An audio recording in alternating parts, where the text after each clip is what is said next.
it's like we have something else happening here. There's something else happening here.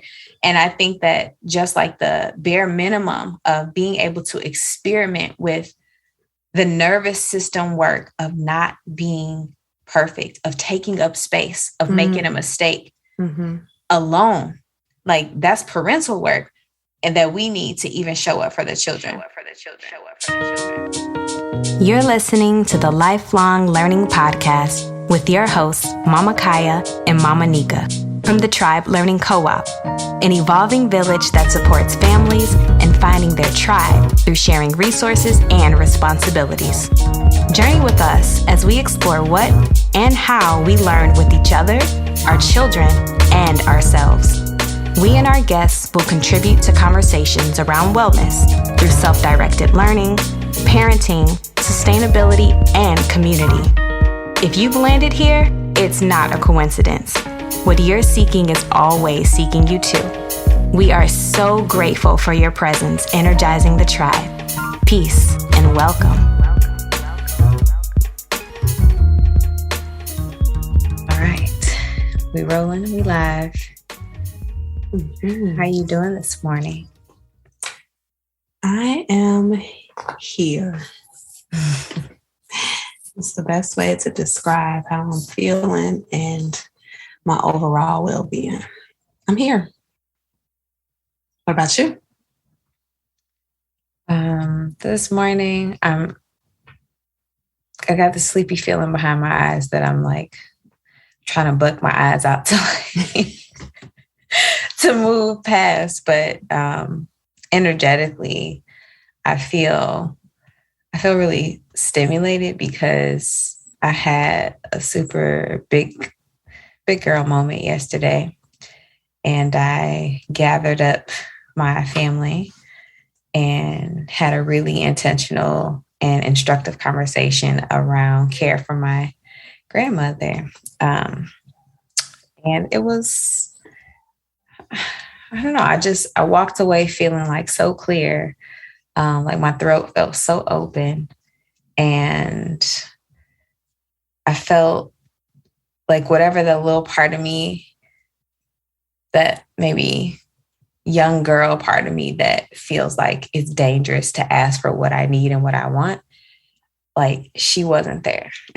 So I felt like just very clear, and that felt really activating. And so I feel really stimulated after that, because I'm like, oh, what else is possible? Yes, I'm happy for you. I know that probably felt real good. Yes. Yeah. Like when you are having conversations, maybe with people of, I'll say it's probably not the best language. I was going to say your current life, but people who are like resonant, maybe your chosen family, your friends, who more so reflect who you are in the current moment. I'll say that, those conversations tend to be more aligned with how I want to communicate, but there's something about being in the energy of familiar relationships and just people that you've had a long history with, because oftentimes, at least for me, like I can get stuck in whatever roles I'm used to playing. Even though like in another community, I could be somebody totally different. But then to be back in my family, it's like, oh, I'm this little girl, So it was like a merging of sorts of like, well, actually, you can be all these things. But the reality is right now, the person that you are and how you want to communicate is more reflective of like who you currently are, independent of your role, or your historic roles in this family. So yeah, it was a really good stretch. It felt really good. Like a merge of identities. Yes. Yeah. It sounds good. Sound like a healthy stretch. Yeah. I was thinking about the message that you sent me. I know you didn't listen to the response. It's okay. It was a podcast within itself. Right. But it just had me thinking so much about merging identities, in particular, like my child self and my parental self. Mm-hmm. And I was like, man, I just felt so thankful and grateful. That was majority of that message, is me expressing gratitude. Like, oh yes, thank you for putting this like in my orbit to reflect on. It was really relevant. And I was just hoping that we could discuss it a little bit, because I know that at least parents that I talk to, like, this is relevant work, especially in trying to, raise up children in ways that maybe we were not raised, or as cultured or melanated folks, not trying to adopt someone else's, air quotes, someone else's way of, being gentle and being present for their children, ways that truly honor us, but that also honor the young people that, we get to guide in this life. And so I thought it would be a really good conversation to have. And so again, I just want to express gratitude for you, because you brought it into my orbit. And the thing that stood out most was the energy of at least your first message. I know you followed up with like, you know what, I figured it out. But the first message was this energy of, this is what I'm going through. And not like I need help, but kind of like, I would like support. What happens in your world, Mm-hmm. in y'all's world around this? And that part, mm-hmm.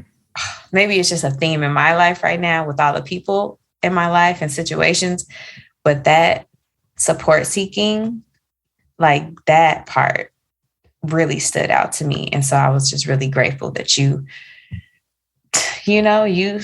sought counsel, because it really does take a village. And I think that gives permission for so many more to do the same and to not feel this hyper independence around raising people, including ourselves. So I just wanted to know, to whatever extent you feel comfortable, if you could share a little bit about what you were experiencing with indigo. Yeah. So it was just a little backstory. My son is teething. These are his first teeth that are coming in, and his overall disposition is just happy. He's a really happy baby, easily satisfied, I should say. And but he's uncomfortable right now, and that's changing the energy in the house. And my daughter is she's not feeling well. She's not feeling her best. I'll say that. I'm not going to claim she's sick, but, I think it is a energetic shift. And I also think that it's just clearing out. That's what the spring is kind of about. Spring and fall. Those are like our transitory seasons. And so we tend to kind of have what we call colds during these times. And so when earlier that day, I let her have some screen time. She was watching TV. And that's because my energy was already really wrapped up with the baby, because he's not feeling well. So I was already stretching like, okay, I'm stretching between both of you. And although she wasn't really requiring any type of support, I just had my mom's senses, and they were telling me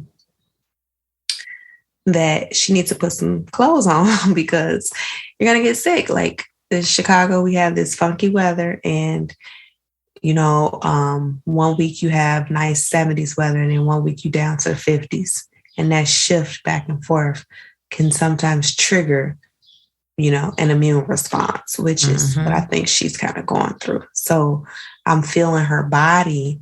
And I'll say my family's science is, you keep your head covered, you keep your feet covered, And that's due to the heat leaving those parts of your body. Obviously, my elders, they didn't explain it in that way. It was just, this is what you do. Mm-hmm. But as I'm older, I understand, like, oh yeah, a lot of heat escapes through the top of your head, and just through experience. Like, when I didn't listen, that's when I started having my immune response, and I would get the mucus and, the sneezes, and I'm coughing. And so I didn't want her to have to experience that, but I'm still accepting the fact that my daughter is very, very, very much like myself, and she enjoys experiencing things through her own lens. And I remember telling her that morning, I'm like, ooh, I just touched her arms. I was like, your body is cold. You have to go put on some clothes. And she likes to not have a lot of clothes on, probably because it feels good. I don't like having a lot of clothes on either. I don't like to feel restricted, but it probably feels good to her. And I remember her response was, I'm not cold, I'm hot. And sometimes I don't always believe that that's really what she's experiencing. I just think that we have this dynamic between us where there is always some type of push and pull, like always. And I'm just like, oh my goodness, like, is this going to be our reality? Like, are we always going to have that mother-daughter, like, tension, friction? And I just left it alone because I didn't have the mental space to try to like guide her through that. I didn't have the mental space to try to talk to her about like why, which most of the time that kind of works. I just didn't have it. And so I guess subconsciously, she needed to go through it to figure out that this is what happened when I don't put clothes on, So, later on that night, and I mean, she had a lot of screen time, which that bothers me a lot. But at that point in time, it was like, it's me or you. And I got to save myself. So, yeah. And I was like, oh, well, it's 8:00, you got to go put your PJs on, get ready for the bed. And she just had a nice little breakdown, kind of cry. And I could tell with the way that she was crying, like just vocally, she had something behind that. It was like a hoarse kind of like cry, like almost what you would imagine when people have whooping cough. Mm-hmm. Just that sound. Yeah. And that's how I knew. I'm like, okay, you're coming down with something or you're releasing something. So I was just like, mind you, it's already 8:00. I've been up since probably 7 or 8:00 a.m. And so I'm 13 hours straight, and I haven't really been able to nourish myself as well this day. I haven't been able to drink enough water. So I was already neglecting myself because I was really tended to his comforts. And so I didn't have it. I just didn't have it. I was just like, okay. And one of my boundaries is, when you're experiencing your emotions, we have places in the house for you to do that. You have this room, and then you have your bedroom. You have 2 places you can go and just, oh, that's cool. Get it out. You need to cry, whatever, go. Just go ahead and get your release out. And she doesn't like doing it, but she went to her room and she was just really, really like getting it out. And then she would come back and she would just like sit next to me and cry, or just stand there and just really snot just dripping down her nose. And I was just sitting here like looking like, oh my God, girl, go get yourself together. And then like, I was just having really like a lot of like conviction and just like an internal battle because I didn't want her to feel like what she was experiencing was not as important for me to address. And I didn't want to like address it the wrong way. But I just learned like I just didn't know how to address it. I didn't know what to do because I'm already holding space for her brother. I'm trying to hold a little space for myself. And now I'm being asked energetically to hold space for her. And she's having really big emotions. And I don't know what to do when she's having those really big emotions. When she was a toddler, it was a little bit easier because I'm like, she can't talk. And so I really had sympathy for her. But now that she's older and she can talk and communicate, and although she doesn't always have the words, even though her vocabulary is pretty extensive, I just didn't have it I didn't feel it. And that's something like, as a sidebar, that's something that I think a lot of moms may experience, but are too ashamed to say, when you just don't have the empathy to extend to your child when they are going through whatever they're going through, because it almost feels as if like you're not as motherly as you quote unquote should be. Mm-hmm. So I was experiencing that, and I had to just say, like, I had to go put her brother in her room because that's where the toys are. And I just sat him down so that he could be distracted by some toys. She was sitting on the bed, just like boo-hoo crying off and on. She might take like a 2-3 minute break. And then like, it's like she get triggered again and she just start all over again. And I had to walk up here and get myself together. The one thing I did know is I couldn't be a hypocrite. If I'm telling her that you're having some emotions and it's hard for you to deal with, I understand. Find a safe space to go and, experience them. I needed to do the same thing. I did kind of like tell her, like, you need to come on, get it together, get some tissue, at least wipe your nose, before I left out. And she was just like, mommy, and, just kind of moping. And I'm just like, I can't. I'm like, I'm sorry, I can't help you right now. I'm like, I got to go help myself. I'm like, I'm getting really frustrated. And I want to go and take some deep breaths so that I'm not being mean. And so she understood me. She was looking at me, but I needed to just leave her in that moment. And me leaving her is what really made me feel the most convicted, because I just kind of felt like, man, like I should, right? There go that word again. I should be strong enough to be able to sit with her and help her co-regulate her feelings. But the truth of the matter is I'm not even strong enough to regulate my own right now. Mm.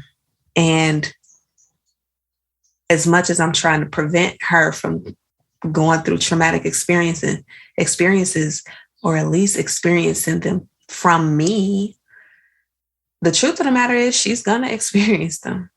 And it's going to be something that I'm going to do or say that is going to make her feel some type of way. And she might harbor that. But if I could reflect and go back and maybe just show her a little bit of vulnerability, show her that I don't always have it all together, then maybe she can release whatever narrative she has in her mind about me as her mom. And, she can empathize with me. So humanize you. Yeah.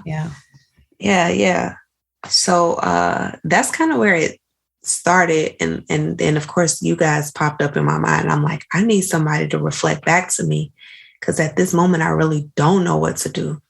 I don't know what to do. I just know that I don't want to say nothing no further, because I know my mouth can sometimes speak things that are on my brain at the time, and it hurt feelings. I can hurt feelings. So I'm like, let me just step out. But just even listening to her cry from 4 rooms away, it still just bothered me. Like, it just really unsettled me. Do you think that you could before you like share what you ended up doing, do you think you could share more about like if you could name feeling bothered, like if you could try to name like what was underneath that? Was it particular emotions or experiences that you've had in the past with her or as a child yourself? Like what do you think at least was like at the root of feeling like so bothered by how she was expressing? Yeah.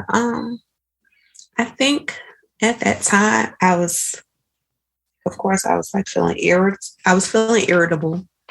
That was like one. I was feeling so many emotions, but irritation was one of them. Fatigue was probably another. I think the irritation was because I'm pretty like logical when it comes down to like situations. Yeah. So if it doesn't make sense or like if we've already found a solution, it doesn't make sense on why we have to keep expressing in the same patterns that we have when we have solutions, we have tools, we just need to put them into practice.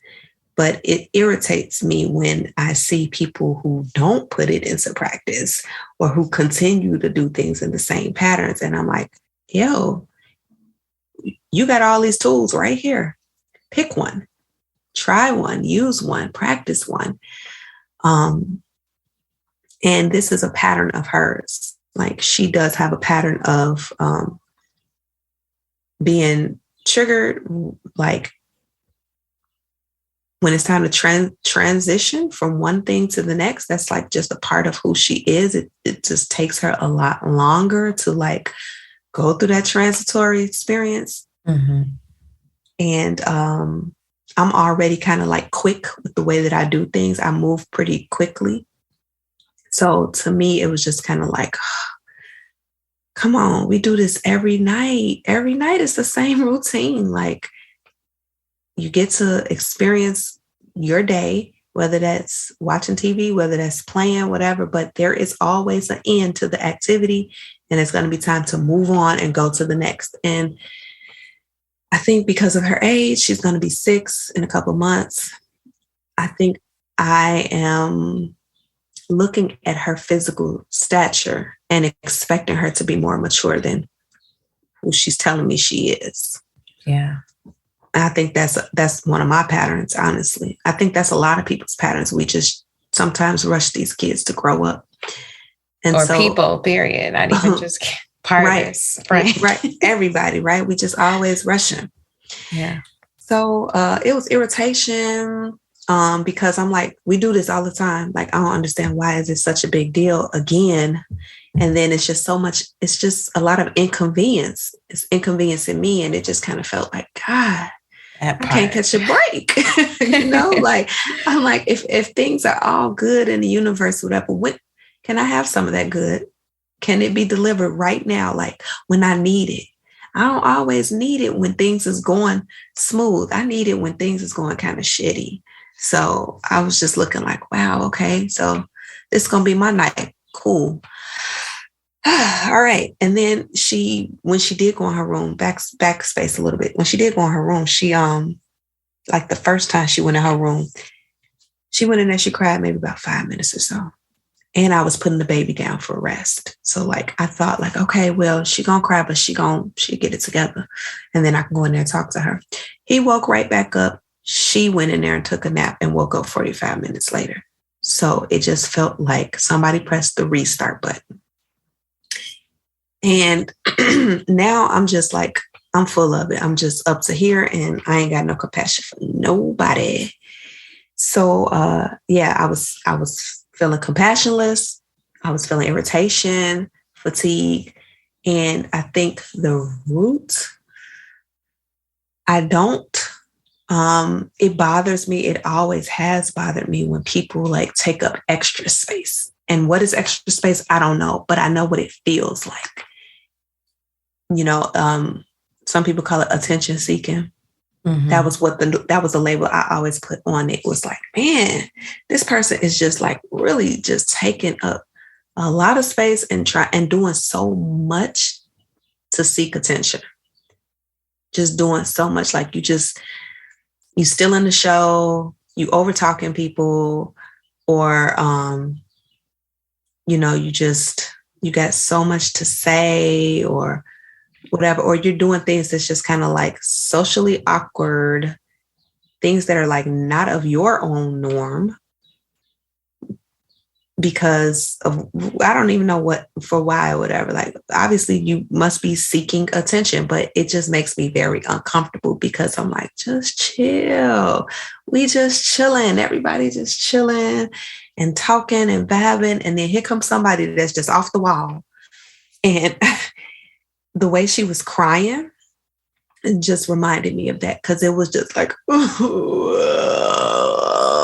I'm like, you are really vocalizing. Like, I'm like, that's not even your normal cry. It was like I had so many thoughts that ran through my mind. I'm like, is she gonna be like a theater major or something? Like, she gonna be an actress? Because maybe. Girl, she was just laying it on real thick. But I knew I needed to check myself because I can't prove that. See, this is the logical side of me. I can't prove that you are really like overdoing your performance. I can't even prove that it's a performance. It could be truly how you experience and vocalize and express yourself. But I just know it just bothered me. So the attention seeking was the first feeling that came to me. And my response whenever I experience that is always disgust. It's always disgust. I've always experienced that. I've always tried to get away from a person who was experiencing or who was expressing those types of behaviors because it just irritates me. It just makes me feel like that is so immature. But I've always been a very mature kind of person or mature little girl, I guess, when I think back. Always been kind of mature. So things that represent silliness and immaturity and childishness, it just always bothers me. I'm like, can we just be serious for a second? Yeah. For a minute or forever. Because that's just so comfortable to me. Or forever. Forever, I don't have space to deal with the childishness, but I am talking about a child here, right? So what a conundrum. Yeah. And the irony is that you even say that you felt this way as a little girl. And it's like, as a little girl, you were a child. And of course, we can express in, a continuum of ways.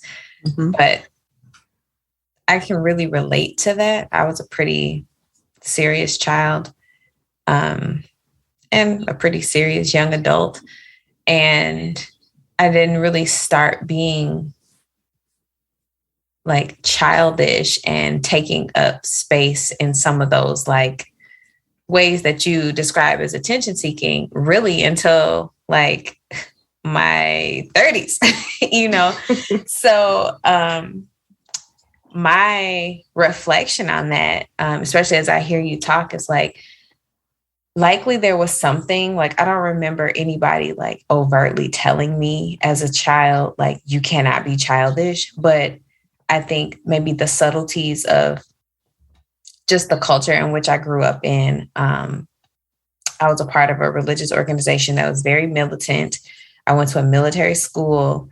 There was always some very outright, but mostly subtle, rewards for people who could suppress their joy, their spontaneity, and essentially taking up space. Because if you think about it, whenever you see people in ranks, it's tight, it's crisp.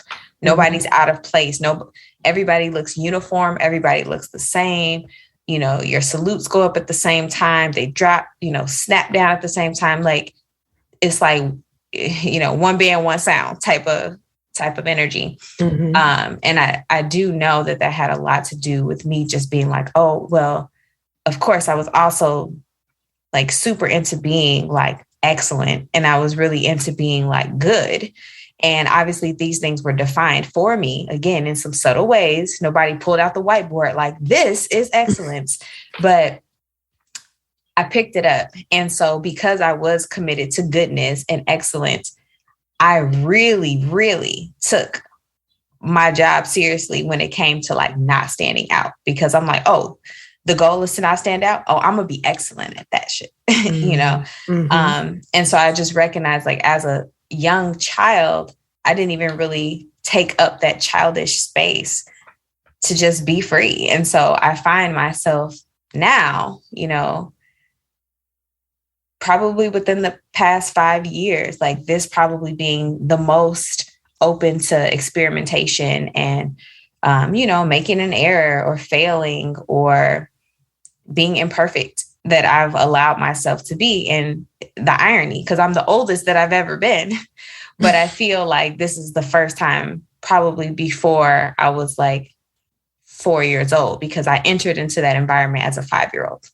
So it really like wove the fabric of who I am. And so just as I listen to you, I'm just like resonating so much, like even like the whole like being inconvenienced or being annoyed when people like seek attention. You know, I'm just like, who I am now, the way I see that is like everything is communication. So regardless of how I feel about, you know, what somebody is doing, is still communication. And maybe sometimes I do feel inconvenienced, but maybe it's that part of me that feels like, oh, well, I don't do this, or I couldn't do this, you know, or I don't want to put myself off on other people by doing this. So then I'm like judging another person. But at the core, it's like people just out here like trying to express, you know, the best way that they can. And especially thinking about children. Yeah, it's like they're still learning like all sorts of language. And so much of it is not even words. And so what you were saying about Indigo, just like doing this new cry, is like, yeah, like you're trying to say something, like you're trying to get something through. And I can imagine myself, and I don't even have to imagine, I've been in situations with my children where they are communicating. Maybe it's not through words, but through a behavior or something, a cry or what have you. And because of what it brings up in me, or because it's inconveniencing me, or because I don't understand. And that doesn't work well for a person who's like used to excellence and like knowing everything. So like when I don't even understand, like you were saying, that logical part is like, well, you know, you could do A, B, and C. Then it's like, yeah, it's almost like I disconnect myself from the experience a little bit. I dissociate a little bit or a lot of it, because I'm like, I don't know what to do. And being in a I don't know what to do situation is so unfamiliar and, dare I say, threatening to my identity, then I can't even do this. I can't do this with you. And like that, like you said, I think so many people might experience this, but it sounds so unmotherly, especially if, like, it was so funny, like somebody who I know by way of birth work, who, you know, they know me in a particular context. And I said something like, oh, I cannot wait to get a break from my kids or something. And she was like, oh, that really surprises me. And I was like, what? That I'm going to get a break, or that I want a break, you know? And she was just like, well, you know, in all these years, I've only known you to like really love motherhood. She's like, I struggle, but you just seem to love this shit. And I'm like, so I like reflected on that, and I'm like, I do. And also, I can't wait to get a break. And I realized how much we associate like being a good mother or a good parent as like being somebody who never wants a break from it, or somebody who always knows what to do, versus like, ooh, I actually don't know what to do. And I was just like, I was grateful that she like had that reflection, because I didn't take it personally. I didn't like do anything to make her think one way of me. That was just what she took. But it made me want to be way more intentional about being transparent about the ways that I don't know all of the shit about, birthing babies and parenting. And I don't know all the ways of, experiencing, expressing emotions or communication or like, no, this is not a game of perfection. Like I did that shit already. Like now I'm doing something new, So yeah, so much of what you're saying, it's just like bringing up such resonant things for me. And I think you and I are a lot alike in some of those ways. And the reason that I asked you, like, if you could name what was happening for you when you said like, oh, I'm really bothered, because I knew like what I would be experiencing as a parent, and then like what I mean by being bothered and inconvenienced. And I think at the root for me is like, I don't know what to do with this, or I'm unfamiliar with this. And therefore, I don't want to make a mistake. Therefore, I'll just check out of it because, it's kind of like when we were talking about perfectionism. It's like, you'll not even try something because you're like, might not be excellent at that shit. So. Hey, yeah, that's not my field of expertise. So I'm not going to dabble in it. Yes. Yes. Yeah. That was the first thing that came to my mind when you were talking about like not knowing what to do. I'm like, the theme of perfectionism circles right back around. Like that's pretty much spot on. Like I feel you on that. I didn't know what to do, which is why I was like reaching out and dare I say that I shamed my own self for not knowing what to do. Like the little voice in my head was saying, you should know what to do. You're older than her. Is that should word again? That should word, right? You should know what to do. You're older than her. Hell, you went to college.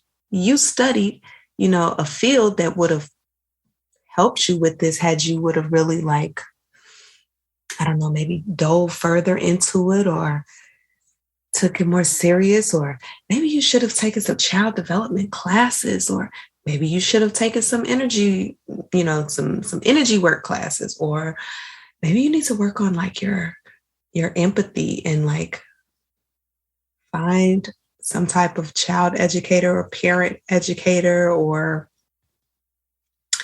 I don't know, somebody to help you work through the empathy part. Because the first thing I looked at, I started criticizing myself, of course, but with whenever I criticize myself, it's never in a woe is me, I don't know what to do. I'm like, okay, these are my problems. How can I fix them? Like I'm always like very solution based. So those were the things that came up in my mind, but none of them gave me an immediate solution to how to deal with it the right, quote unquote, right way right now.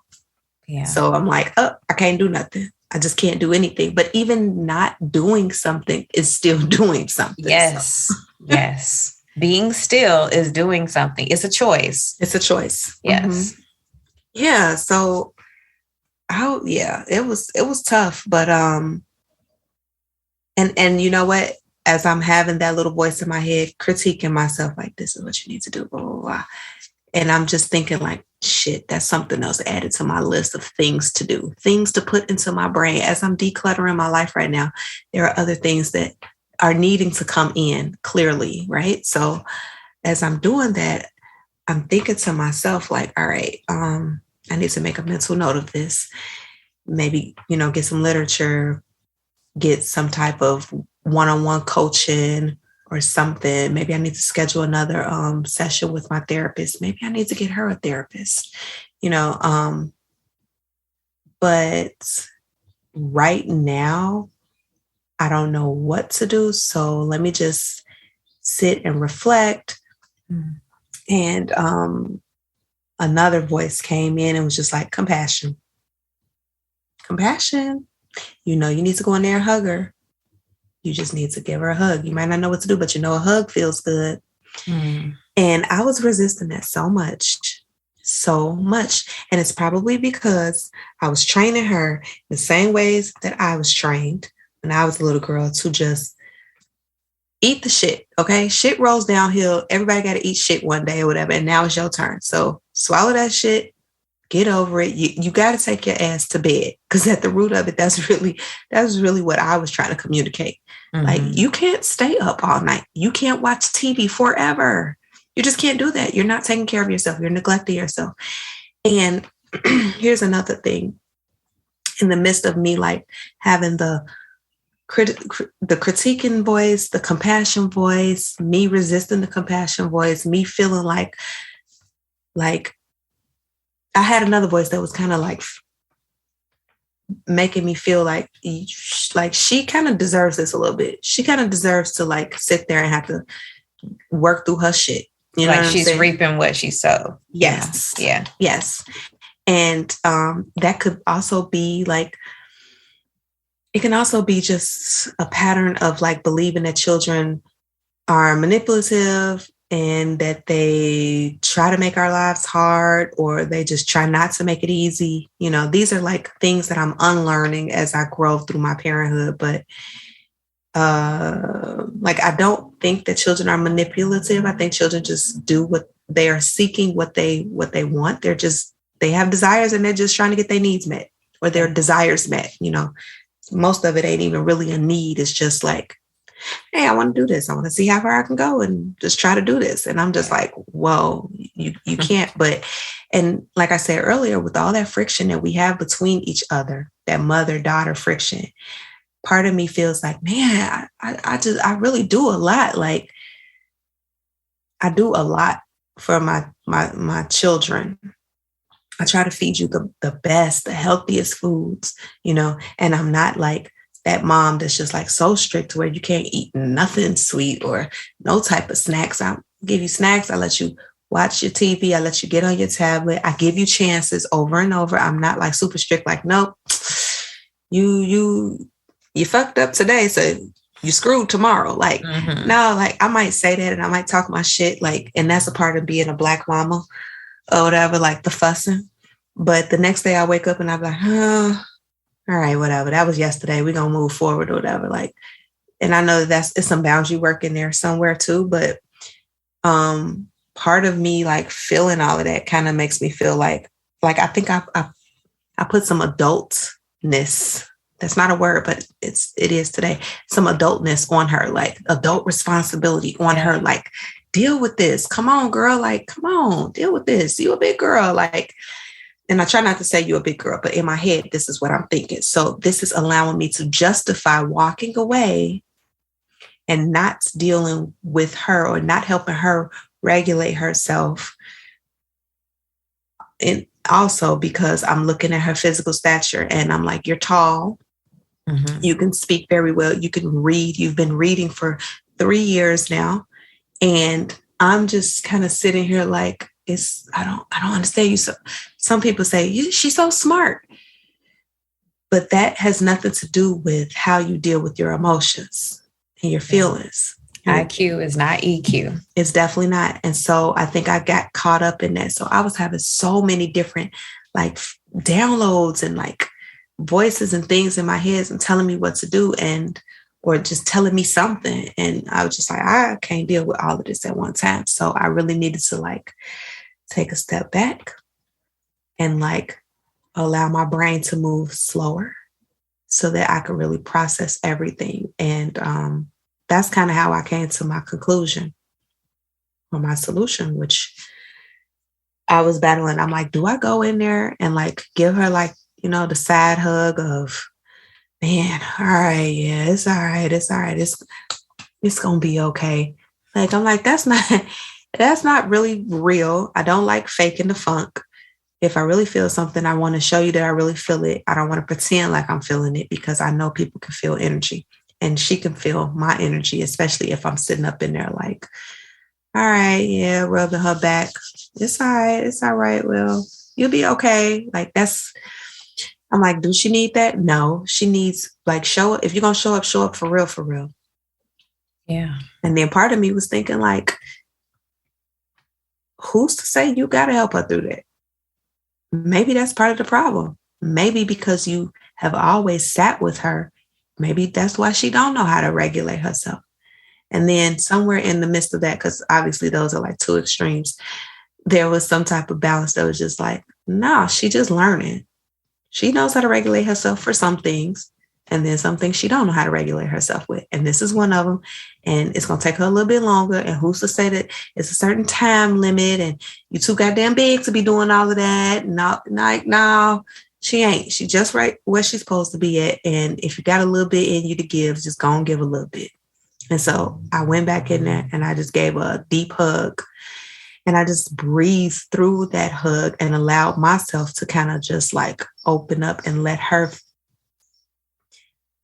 feelings kind of like enter me, so that maybe if I felt something, then I could reflect that back to her, and then she'd feel comfortable enough to be even more vulnerable. Like the goal was like, maybe if I gave her a really deep hug, because she kept standing close to me, she kept trying to get close to me in proximity, like telling me like, I really, really need your hug, or I really need some compassion right now. And I'm like, well, maybe if I do that, then maybe she can just have a really good release. And then maybe that'll be like the start to us mending this tension between us. But it didn't happen. She still cried a little bit or whatever, but it wasn't like what I imagined it to be or whatever. And that was cool too. Yeah. Wow. Let's just breathe that in for a second. Yeah.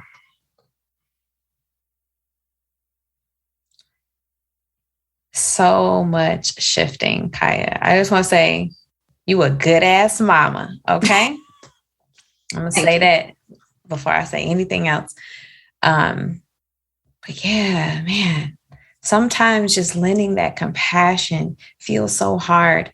And you'll see when you listen to my TED Talk response that the examples that kept coming to me were really about my relationship to my partner.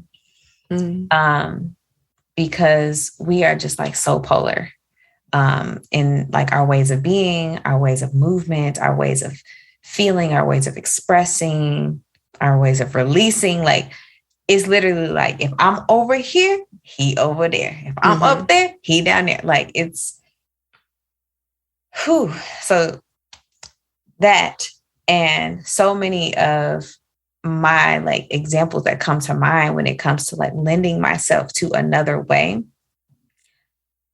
oftentimes it boils down to like just compassion. Like, you don't have to understand. Like, your world will not crumble if you don't understand. And your judgment, like, I personally believe like people be like so like anti-judgment, or like, let's move from a place of judgment. I'm not that person. I really honor my judgment because I feel like it's a part of my boundary creation. Maybe if I've always been supported in having healthy boundaries as a wee tot, maybe I would not be in this place of like heavily relying on my judgment. But my judgment is a lot of communication for me, good communication. So I'm not aiming to like be a non-judgmental person. In this current walk and iteration of my life. But what I do aim for is to be able to sit my judgment right here and that not interfere with me being able to communicate, to lend compassion, etc. And that has been like probably the reason that I'm even in this partnership, I feel. It's been like a training ground really for me to get ready for parenthood. And I think that so much of just like wanting to master and do things right, or not be seen as like a person who lacks something or doesn't have a skill, or who ultimately isn't good enough. Like, there are so many ways that I try to navigate that. And just like in your story, what I feel like I gather the most is just like a real raw process of like, this is unfamiliar. This is bringing this up. She probably wants this. I don't know. I want her to feel this or that, but who am I to make her feel anyway? Let me just go into it, and let me just try to meet her where she. Let me try meaning I'm not attached to the outcome.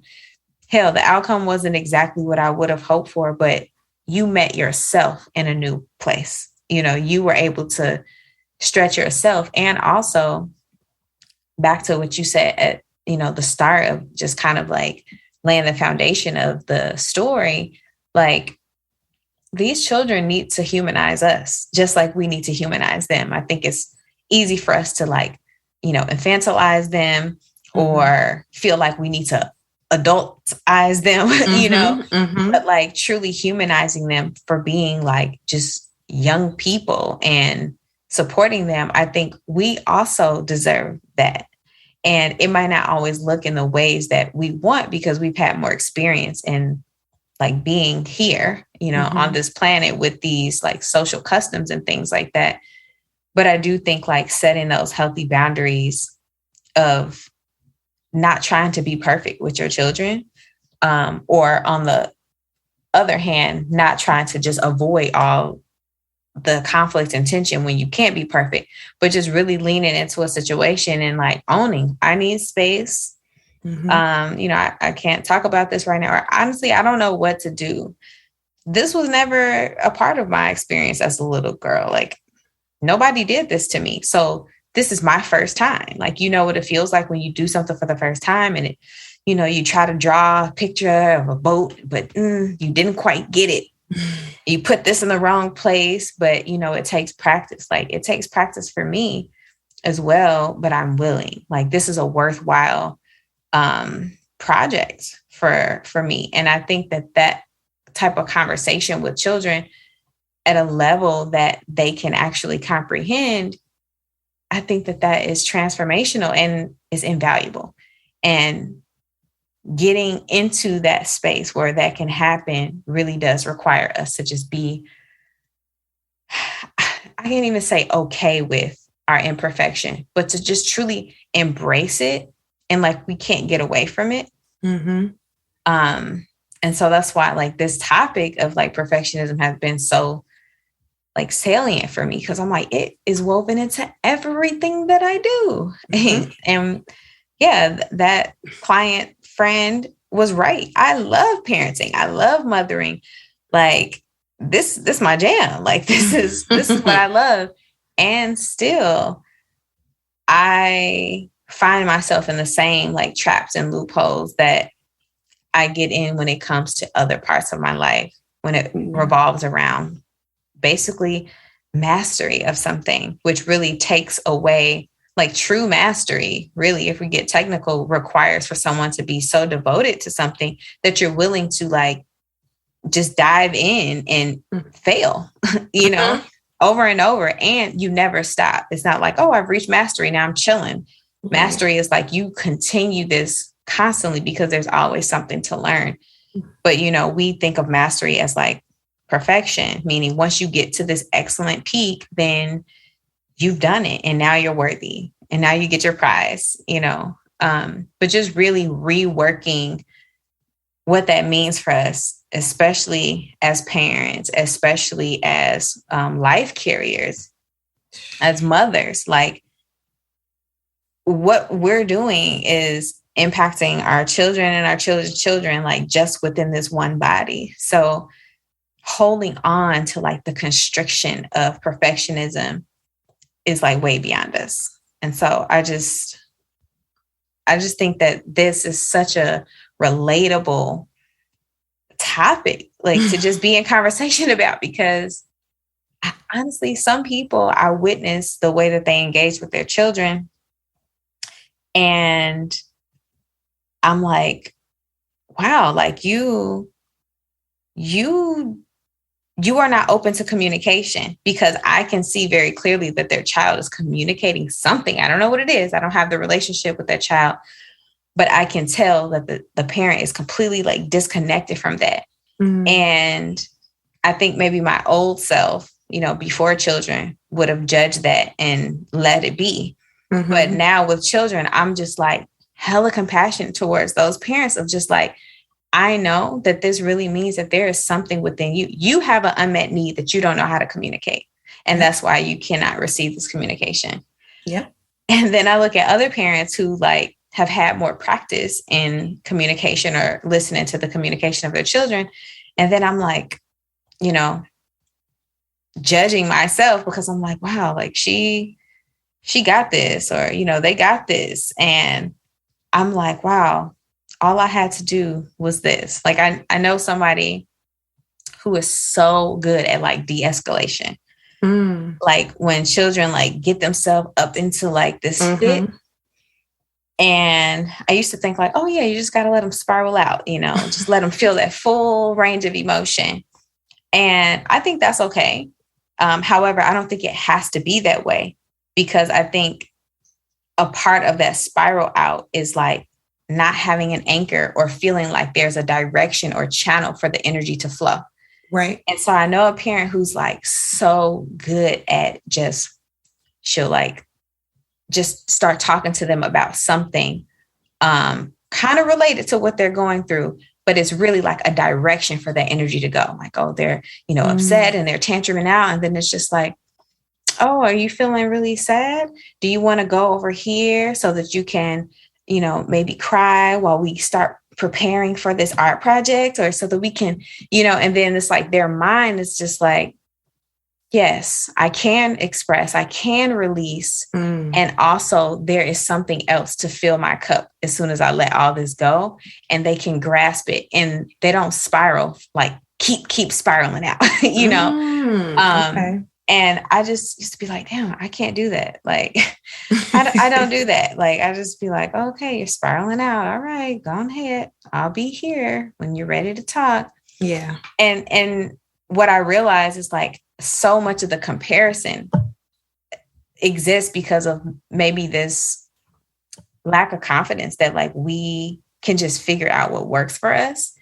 What I realized is like, I don't know, maybe one day I might be that way, but that my life has not required me to be that way. I'll say that has not been the requirement yet, because usually when the requirement shows itself, you know, I'm able to lend myself to that process of growing into what it takes to meet that requirement. Right. And I'm like, I have very unique children. We all do, but I have a unique relationship with them. Whereas this person that, you know, I'm talking about, she has had years of working with all kinds of children. So I'm like, well, yeah, her walk in this life has required that she develop certain skills. Whereas mine, you know, I'm at most, I got maybe like 11, 12 kids at once. And I've been building relationship with them consistently over years. And so it's not like, okay, drop me into a scene of children. Yeah, they might like me and I might have some tools to offer, but for the most part, I'm not going to show up in this way where like, oh, drop me in any pot of children and I know exactly what to do, because my life has not required that of me. And so it's like, again, that process of giving compassion to yourself, because then it allows you to lend it to your children and to other parents. Like when you see them just wherever they are in their walk, whether you think like, oh, you got some work to do, or if you're looking at them like, wow, you done did the work. You know, it's just like, we deserve to like be in this process wherever we are without feeling like, you know, I got to catch up or I'm better, you know, either way it goes. And I think that in these like parenting, I'll call it like the Instagram parenting guru. Right. It's easy to get confused about where you can be and where you kind of fit on these spectrums or these continuums, because a lot of information, I will say, is very much not centered in the experience of melanated folk. And I think that there is this, just like with everything else, which is so ironic, because you're talking about like supporting children and being like autonomous and free and self-directed and all of this, but we give prescriptions of like how to be a parent for this type of child. Yeah. So it's like the irony of it all. Like, well, if I'm trying to support someone in like being a lifelong scientist, like a true experimenter, Mm-hmm. like, do I also need to experiment, like to model that? Because I forget the saying, but it's like they do, little of what they hear you tell them to do, but they're watching what you do. And that's what they're going to do. Mm-hmm. So it's like, if we're coming from this place of like perfection, and I know because I did my breaths, and this is the way that you manage the energy, and this is the way. And it's just like, maybe that works for you, and maybe that can work for people. It's a tool. It's a tool in the bag. But I think like there isn't enough conversation around basically what we're talking about, which is to just lend yourself to the imperfect process of it, and to be able to feel what you need to do. Yeah. Like, because what you need to do is going to be different for me, because we come into parenthood with so much different stuff. Mm-hmm. And so it's not a one size fits all. Of course, I could give you suggestions. You could give me feedback, and sometimes it could be helpful. And sometimes it might just be like, well, I'm parenting Kavi and you parenting Indigo. So like, yeah, there are some similarities, but also there's uniqueness. And more than anything, I think that requires experimentation and then spaciousness for us to be witnessed and share, mm-hmm. without someone else trying to do the thing that we try to do to ourselves, which is find a solution, but just to be like, maybe this, maybe that. But, regardless of what it is, like, I believe in you and being able to navigate it, because, you were chosen for this. Mm-hmm. So, yeah, I'm just so grateful that you went through that experience, even though it was tough. I'm grateful that you felt called to sit in counsel with us about it. And also that you just were willing to meet yourself in an unfamiliar place, like in an imperfect place, which is fucking baller as hell to me, because people they really not ready. Like we are so accustomed to like polished, like exempt of any flaw types of expression and showing up in this world, that when it comes to like our most beloved and valuable asset, which is like our legacy, like the generations that we invest in and that we uplift to be here when we're not, it's like we be like dropping a ball because we're so focused on something else outside of like what's real and what presence will allow us to truly see, which is like that true uniqueness that every human being can offer. And so that humanizing of both parent and child, that feels like a really decolonial way to approach this, like gentle parenting, conscious parenting, what have you, because, you got people who literally, I don't know if you've seen this online. There's like this woman, I really don't know anything about her racial or ethnic background, but she's very fair skinned. She's white passing for sure. And she has like these extension twists.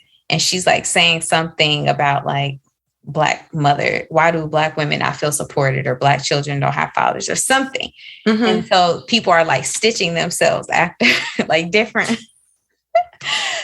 people. And this one that's been my favorite so far, where she's just like, before you get so caught up in what's happening in Black families, like focus on the fact that you and yours are the highest producers of like, what is it called? The shooters? I don't know. Oh, like school shooters or something? Yeah, school shooters. And I think it's another word for like people who just like kill a lot of people, through like shooting them or whatever, mass shootings. Yeah. And then she like goes on, and she keeps going back in history. Like, your people, the ones who done raised children and generations who've done this, genocide, colonization, this. So she's like, basically, sis, you worry about what's going on in your community, right? Because she like, you over here worrying about what's going on with us. Like, that's not your conversation. You should be thinking about what's happening with your children. And so I really do think about, to the core, I mean, humans are humans. Mm-hmm.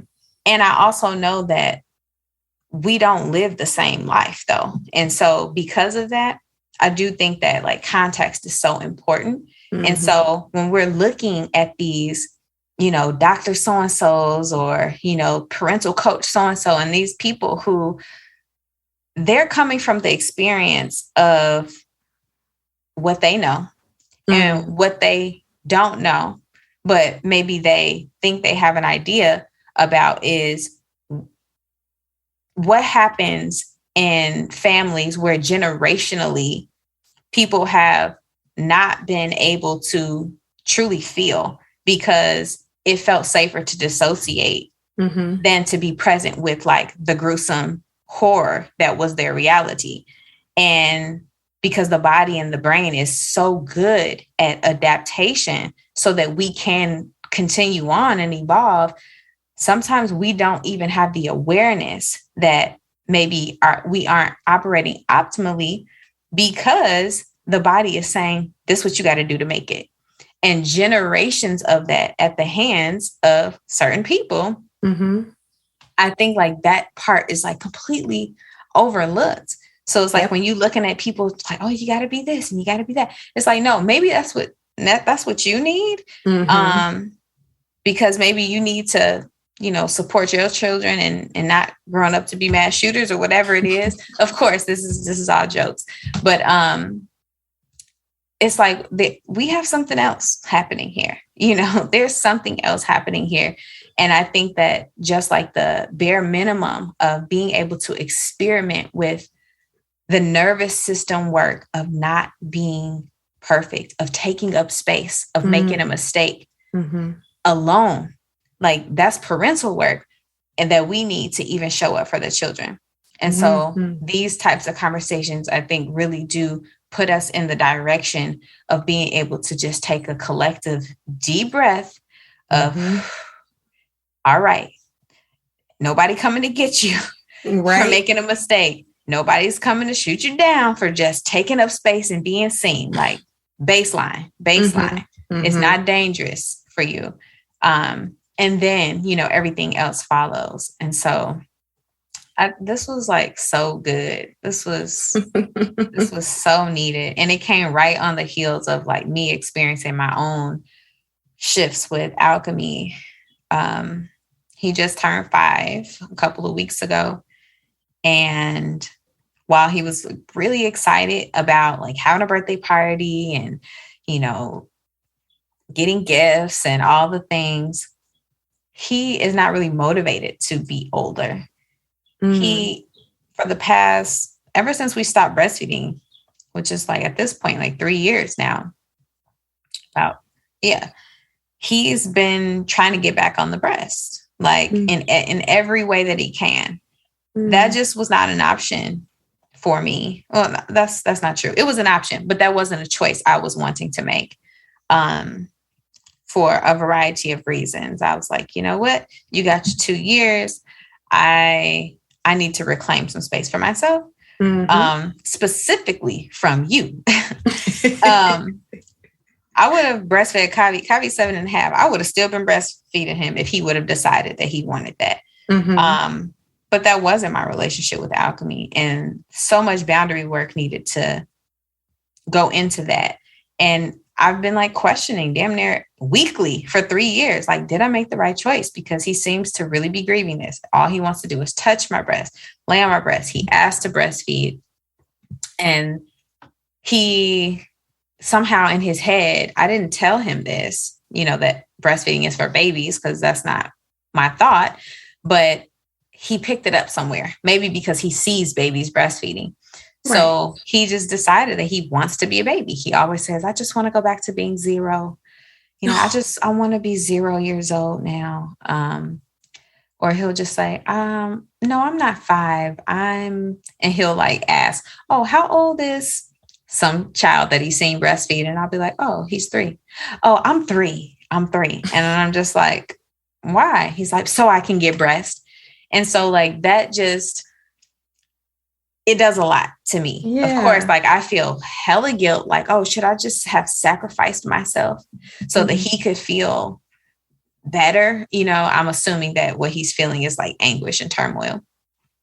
But really what it is like what's coming up within me and like not knowing how to support him through this. My only, the only thing that I think I know is like, I should have just breastfed you longer. Because Kavi got to self-direct the end of his breastfeeding journey. Alchemies was very intentional of like, you know, we done, son, you know, we weaned down to like, okay, just nighttime or, you know, just mornings or once a day or only when you hurt to like, now we done, you know, it was very intentional. And I'm like, perhaps there was something in that journey for me that I did not have the tools to communicate, like a need that I had. And I didn't know how to like have this conversation with the 2-year-old around like what my need or my boundary was. And maybe because I didn't know what to do, perhaps I just like completely dissociated from having to have that compassionate time with him. And it was just like, this is the decision. And so now I feel like, you know, 3 years later, I'm feeling it. And, you know, he will say that he's sick all the time to the point that now I'm like, whoa, like, are you sick? Like, should I be looking into this? I won't see any symptoms, but he'll say it all the time. And he'll be like, I'm sick. And I'll ask him like, what's wrong? And we'll have a conversation. And it always loops back around to him wanting to be babied. And usually that then loops back around to, I want to breastfeed. So I'm just like, oh, I'm going through a lot now. And I needed your process, truly. So I just say all that to say, thank you again. So much gratitude. And I think maybe we can have another conversation like this sometime soon. Maybe we can do it live so that people can kind of chime in. Yeah, I would so be down for that. I think that it's so much to unpack with this, like the themes of perfectionism, of like parenting yourself or your inner child, of taking the pretentiousness out of the gentle parenting. Like that was a tribe topic that we were going to talk about. But I mean, it rolled right on in today. And that's something that I definitely wanted to kind of talk more about. So I think we should definitely part 2 this. Yes, yes. Well, it's a little bit brighter over here on my side of things. I hear your seed in the back. So let's call it one.